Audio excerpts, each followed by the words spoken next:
Listen to that, there is nothing quite like the sight, smell and sound of a well-ridden two-stroke motocross bike. And Husqvarna and KTM have really been leading the charge with this segment in recent years. They've had a big revamp for 2023. We've got the Husqvarna TC250 two-stroke. It's got fuel injection, it's got electric start and a host of other changes for 2023. We tested this bike at the national launch in Queensland recently. We've now got it on Wollongong Motorcycle Club, otherwise known as Mount Kembla. Let's see how it fares on home soil.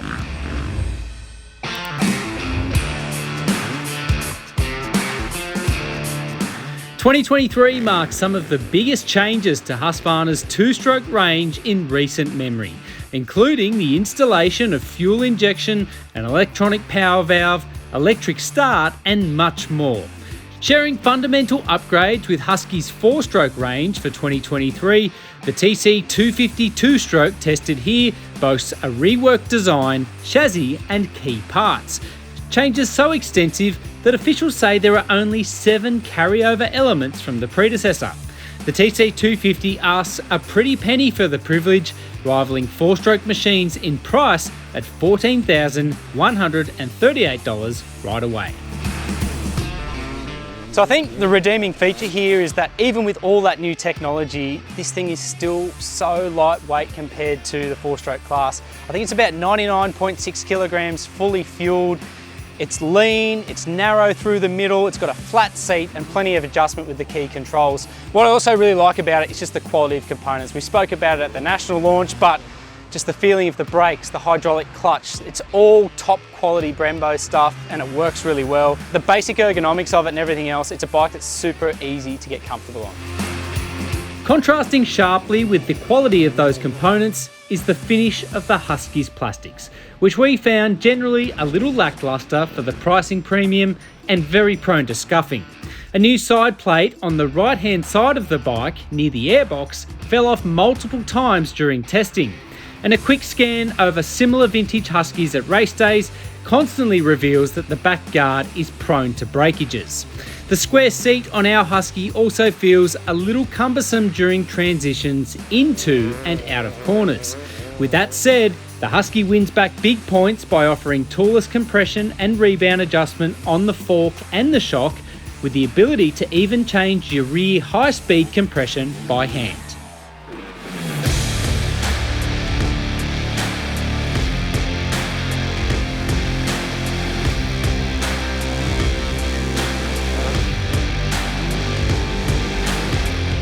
Wow, fantastic day out at Mount Kembla.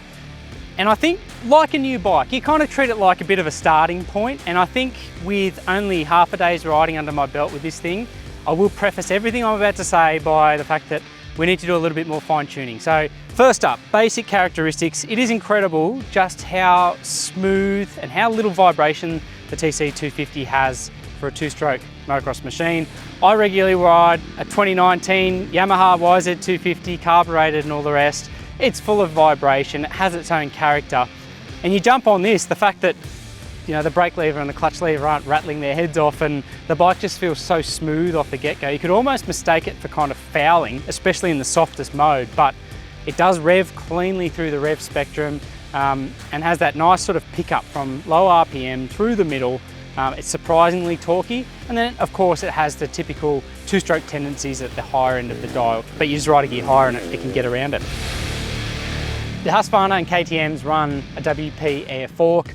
A lot of people have criticised these forks, and I don't want to sound as though I'm jumping on the bandwagon, but in truth I just haven't been able to get comfortable on this particular setup today. This bike originally was set up with 110 millimeters of sag, too much for my weight. The fork was running 166 PSI. So that was a little bit too high as well, but I thought I'll try it and see what it's like.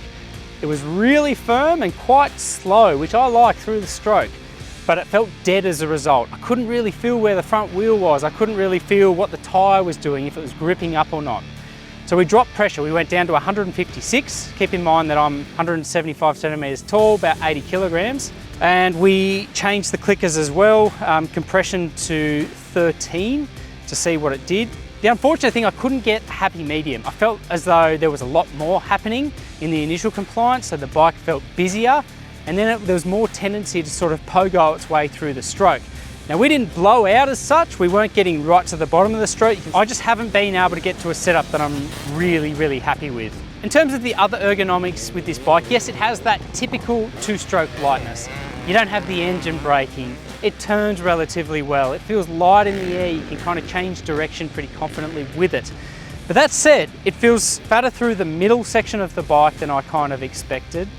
And even with all the low down grunt, it doesn't quite rotate as quickly as you might expect. Certainly not as quick as a 125. And given the back-to-back comparisons we've sort of done with another bike here today, not as quickly as that either. The shock itself works pretty well, but I found it was deflecting quite a lot as well. So I think we need to play with the rebound on the shock to get it right. If you look carefully at the footage that we shot today, you watch the rear wheel, particularly off jumps and off harsher obstacles, it is deflecting.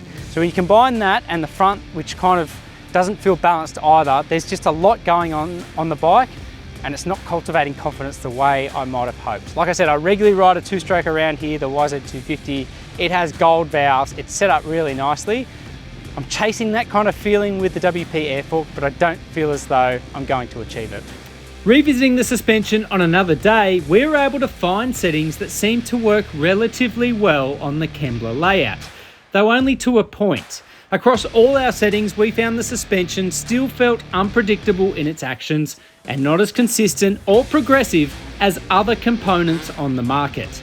But we could get to a point where you could build rhythm and speed. As for the engine, it certainly rewards early shifting and lacks the hard-hitting edge you sometimes want from a 250 two-stroke. But work to its strengths and there is plenty of merit.